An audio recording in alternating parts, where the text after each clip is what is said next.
thing about me is I speak my mind. And as I said before, welfare and charity, I think they're good things as safeguards for people.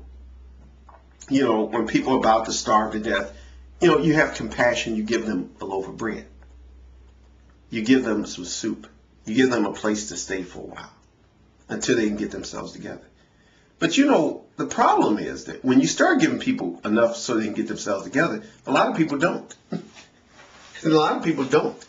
What they do is they see that as a career. They become career welfare people and career homeless people. Being homeless and being on welfare and being unemployed becomes a career in its own right. You learn to be homeless. When given opportunities to get out of this situation, you avoid those opportunities because of, you know, the thing is you're going to end your career. You don't want to end your career on welfare. You get a job, oh no, that's the end of my welfare. See, people learn to value being poor. They learn to see a value to being poor. They learn to see a value in being pathetic. And I think sometimes we can have systems that are set up that way to make it hard for people. Because, you know, when I was on welfare, and I used to be on welfare for 9 years, the system really is designed. I mean, I don't know if it was done deliberately or if it's inadvertent. I'm not going to make an argument or debate on that point. But it is in a system, it is a way that actually discourages you from being independent. You get punished if you try to get a job. You're punished if you try to pull yourself up.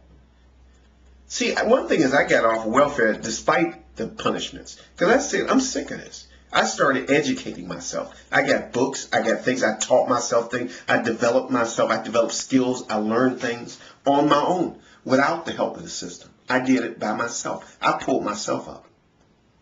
The system doesn't help you. It just encourages you to stay poor. It really does.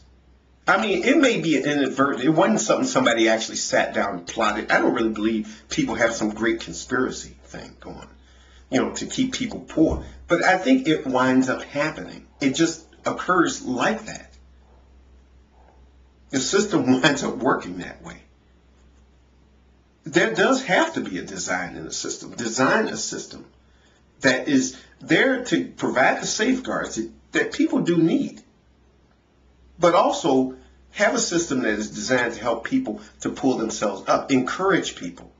Such a thing like that can be done. I believe that, you know, you get people with good enough minds, they can come up with a way of doing it.